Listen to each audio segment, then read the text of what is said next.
Ayan po, te. Ito bilhin, oh. May ano kung 4 na manok, piraso.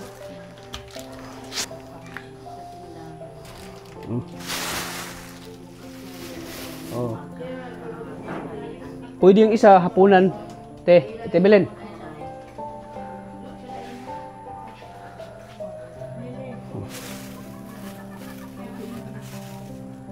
Ito bilhin.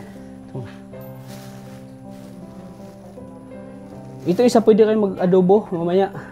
Hapunan nyo. Ito. 4 na manok yan. Oo. Kasi ito 5 kilong baboy. Yung iba, pinapalagay ko rin. Kayo nang bala kung maya hapunan lutuin nyo. Saka ito nagbilin na ako ng Ricardo. Tapos yung ano ba? Ha? Patatas, oh. Makulangin kay sa Ricardo.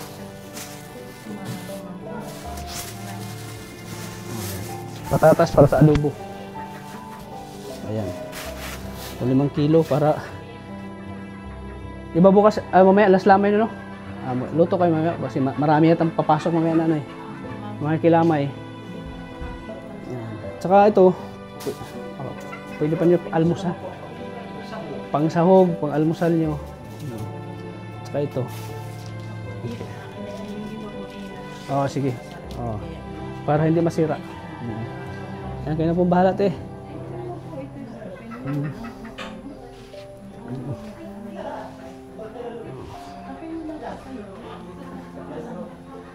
Plastic lang sana, plastic. Plastic. Dito sa plastic lang. Ay, ano yan? Ay, di ako nagkape niyan. Di ako makakatulog. Stick yan? Ano, 3 in 1 lang, oh, 3 in 1. Ito yun. Black. Wag yan. Sabi mo sa Kalalagyan. kape.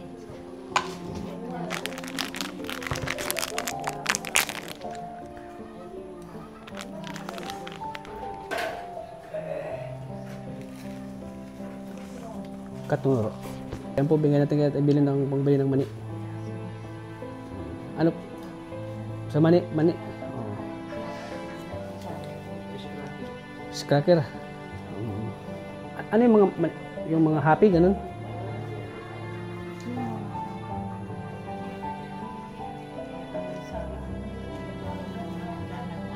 Oo, yun.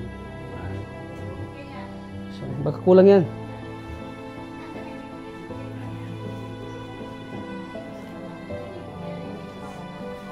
Ay, mabili pala tayo yung delivery siya. Oo. Ano yung pag-hinto? Nilagay ko dalawa. Kayo nang bahala. 1,000 po yan. Ito. Ngayon may natin sila mabili. Ha? Ngayon sila mabili. Oo. Ngayon kayo mabili? Saan kayo motor? May motor po. Oo. Sige. So, ayan po. Mga kalingap. Yan. So, marami pang bigas, oh. Marami pa yan. Ay, tama. May ano pala kayo. Pwede ka magbihon. Yan.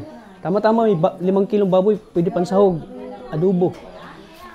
Yan.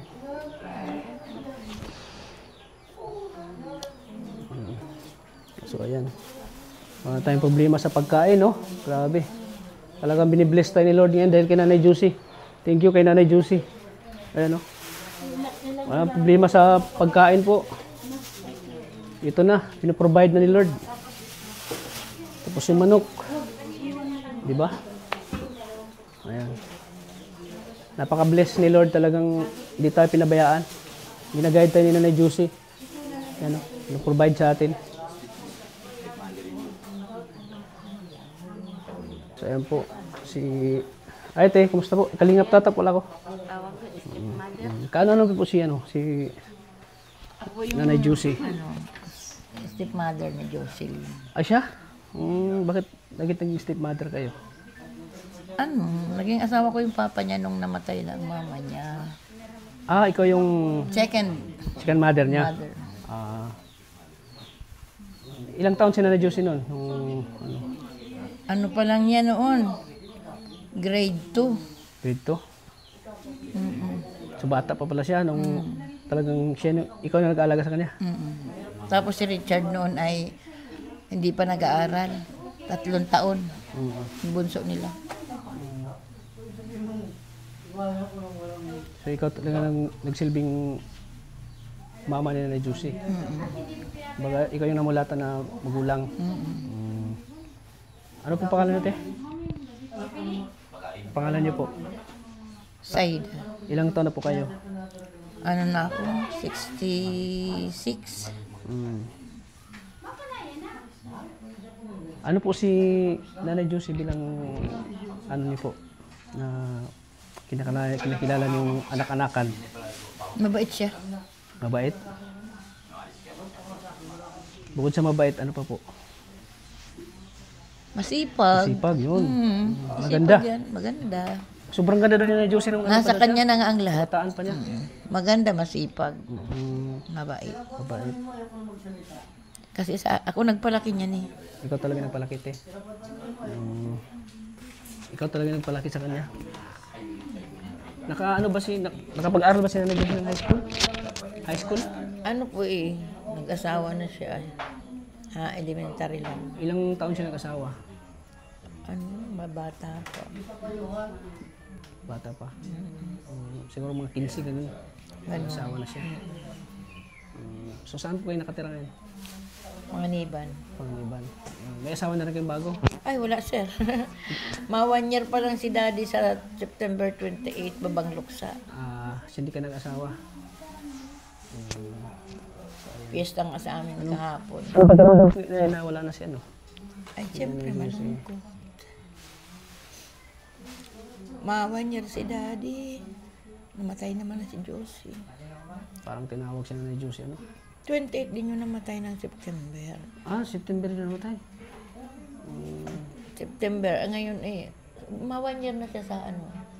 Sa September, 1 year, anniversary niya, na death anniversary niya, ni daddy, 1 year ng dito papa niya. anniversary. Tapos namatay din siya, 28 din ng August, di ba? 1 month na lang, 1 year na. Bago lang pala, no? O sumunod siya na Juicy. Parang tinawag lang siya ng kanyang ama, no? Hindi akalain.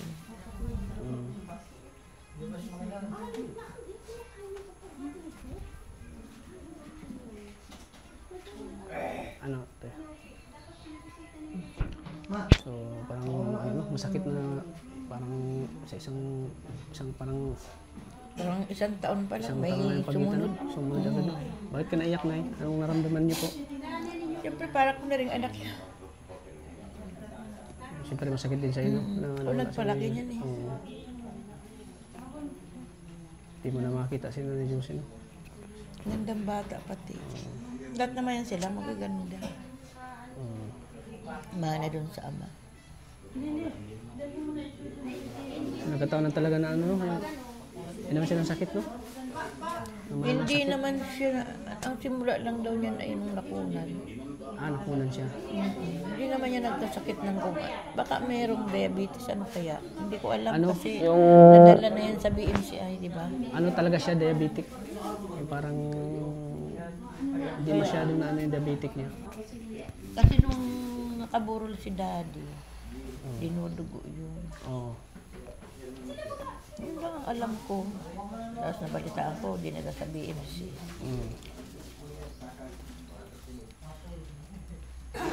Sabi nga na tinutulungan daw nga ni Sige, te. Oo. tinutulungan nyo daw.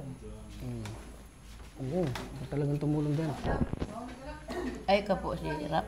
Kalingap Tata. Tata ka po. Ay, iba po yung Rap. Si Kuya Rab yung tumulong kay Ronaldin. Nung na-vlog sila una. Iba na po kayo. Nung natapos na yung ano ni kay Ronaldin, napabahayan na, pinasa na sa akin. Na ako daw magpatuloy. Iba na po kayo. Iba Magtulong, Yung, iba yung Rap. Kayo po, ang pangalan nyo. Kalingap Tata po. Tata. Ay, oo. Ako na yung nagpatuloy sa kanila. Tulad kanila Juicy, ako nagpatuloy na tumulong. Kasi need din nila talaga ng tulong. Kasi pinasa sa akin yung Kuya Rab. Kaya ngayon, ako nang simula nung nagkasakit siya, ako na yung tumutulong sa kanya. So, Ngayon lang kayo nakabisita natin. Pangalawa na. Ngayon lang. Nagpagdala ako dito nung nakaraan. Pangalawa na ngayon. Pangalawa na yun. Pero tanggap mo naman na yun. Wala na sila yung Josie. Wala tayong magawa. Matindi talaga ang sakit. Nakita ko talaga yung sugat niya. Butas na butas talaga. Butas talaga. Nakita ko pa lang yung sugat. Sabi ko, ay, tapos makain na daan sa ilong. Sabi ko, wala na ito. Kasi si Daddy ganyan noon. Gusto nga ng doktor lang yan sa ilong. Hindi na ako nagpayag. Kasi ganun din naman ang Oo, yung tutubuhan na. talagang pag tinubuhan ka na, sabi ng mga kapitbahay, Wala na pag-asa. Wala na pag-asa. Kaya nung pinapapirma ako ng doktor, hindi na ako nagpirma nung kay Daddy na tubuhan pa sa ilong. Sabi ko, sakit yan. Ay ano naman si Daddy, 69, namatay. Kaya umabot pa man yun sa insurance. Kasi pag 70, di na pwede. Mahirap na. Pag tumutubuhan na kasi wala na, pipinti na. Kaya hindi na rin ako nagpirma dun sa doktor. Pero balik-balik talaga yun sa ospital. Ang daming ospital. Hindi lang 10 beses balik-balik. 5 taon ko yung inalagaan yung papa niya. Laging nakakumapay. Gagaling, tapos pagkalipas ng ilang taon, babalik. Diabetes, arthritis. Ang sakit din mo. Lahat na siguro nila yan, diabetes. Kasi sa papa niya, gano'n din ang kinamatay. Diabetic din. Oo, lahi na siguro Pag na. naihi si Daddy, may guyam ang yung inodoro namin, puno ng guyam. Dahon, ay yung langgam. Ginuguyam yung inodoro. Pati yung paa niya, pag nakaupo siya ganyan, makita mo daming langgam dyan na nakapalibot. Talagang doon siguro talaga siguro si, nila yan. doon nagmana si Nanay Josie sa Papa niya. sa papa. Yung diabetic. Yan. Pero alam ko naman na nasa pili na siya ni Lord at nagkitaan sila ng kanyang ama. Alam ko naman. Kikita nila. Magkikita na sila doon. Sige po, te. Salamat po sa paglilingkod ninyo. At kayo ay nagkataon na nakilala ninyo si Jocelyn. Kahit pa paano ay malaking tulong din na naibigay nyo sa kanya. Noon dito pa lang sa sugat niya. Kita mo yan? Hindi po. Nabutas yun dito. Yan ang pinakaunang kasakit siya. Ang nakita ko, Nabutas dito. dito nakita ko. Dito yung nabutas una. Medyo ang laki. Medyo nabutot na agapan ko yun, napagamot ko. So, yung pangalawa naman, nagkasakit siya ito. Kaya talaga nakinaya. Kahit may mga katulad din. Nakatulong. Salamat at na na-appreciate niyo po yung mga ginagawa po namin. Thank you po. Salamat. Salamat na lang. Sa anong pangalan ng ano? Team Kalingap kami. Tim Kalingap. Ang pangalan mo. Kalingap Tata. Kalingap ka. Salamat. Yung tumulong sa kanila nung una, si Kalingap Rab. Oh, yun. Alam ko yun. Akala ko nga kung kayo na. Si Kalingap Rab Pero po. alam ko yung mukha Si Kalingap niya Rab iba. po yung nagpabahay nito. Siya po nagpabahay. Ayun ang alam na alam. Pero sa ngayon, Siya po ang nagpabahay nito. ngayon ko lang Kuya kayo Rab. nakita. Napanood ko yan sa cellphone. Nung simula. Diba, ano kayo Sa YouTube. YouTube channel. Nanonood ako. Baka ako, mapanood din nila ngayon sa YouTube Oo, channel. makikita ka nito. Makikita ka sa YouTube. Ay, salamat. Makakilala ka ng mga viewers na ikaw pala yung Stepmother. stepmother ni Nanay Josie. Ikaw pala yung nag-aalaga. Kasi nung namatay mama nila, si Jocelyn ay grade 2. Si Richard yung bunso ay 3 taon. Yan si Wibilin, grade. Yan si Bilin ay grade 3. Si Bilma, may asawa na yun. Nung mamatay ang mama nila. Kaya hindi yun sa akin na tira. Si Evelyn, si Jocelyn, si Richard. 4 lang naman yan sila. 4 na magkakapatid. 3 babae, 1 lalaki yung bunso. So So, ano pong mensahe niyo po kay Nanay Josie? Alam po dito siya ngayon. Josie, saan ka man naroon? Sana maging maayos siya sa pangalawang buhay. Nasa langit. Magkita sila ni Daddy doon. Papa niya. Sige po, te. Sabi ko naman sa Lord ay tanggapin si Josie agad sa itaas. Wala nang magagawa. Napagamot naman na ninyo sa BMC sa Naga di Baga po. Talagang ginagawa ko ang lahat po. Talagang wala na talagang Ginagawa ko ang lahat. hanggang doon na lang. Hanggang doon na talaga ang buhay niya. Hanggang doon na lang siya. Tanggap naman na nila siguro yan at magal nang nagkasakit. Nakakalungkot din. Siyempre, sa akin yan lumaki sila. Sanay na ako na parang anak ko na rin.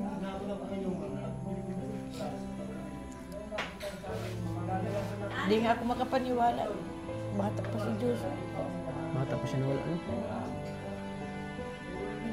Batang bata pa. Talagang hanggang doon na lang siguro.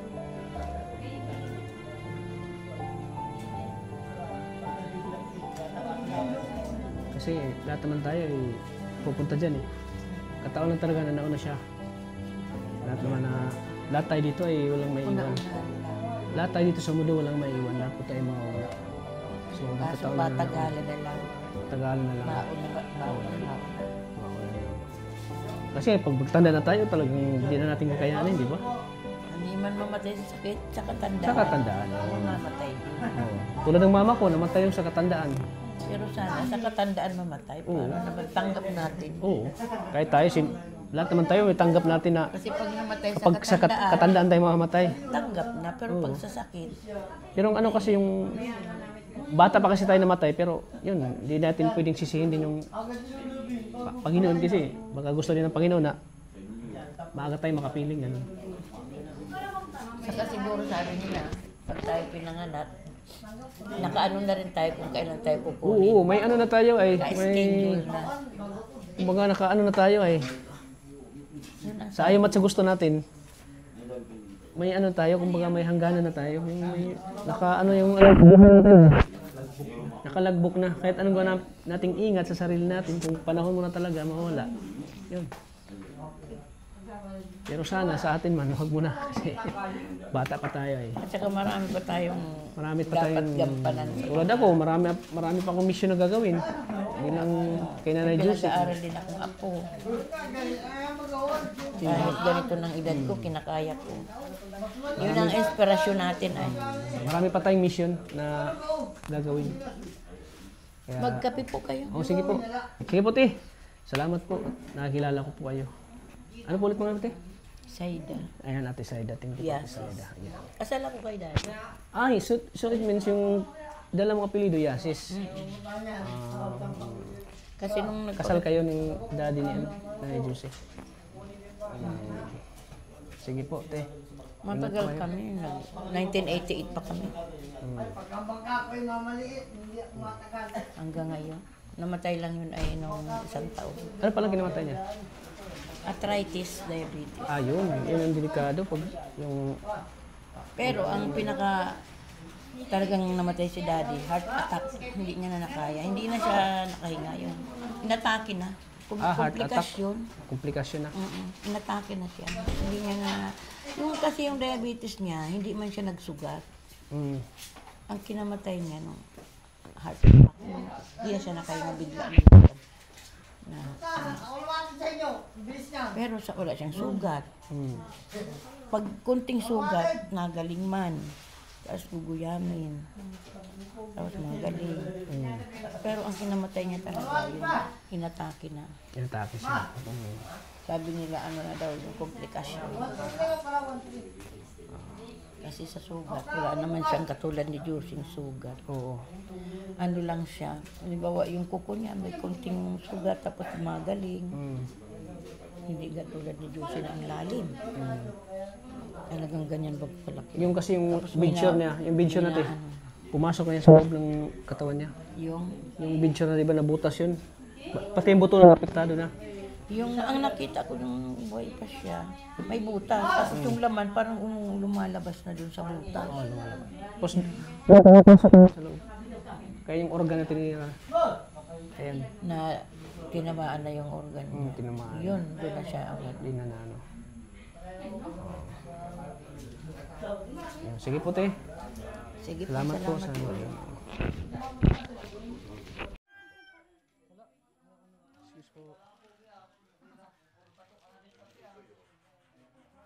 Sakit to, te? Ito yung ano ko, yung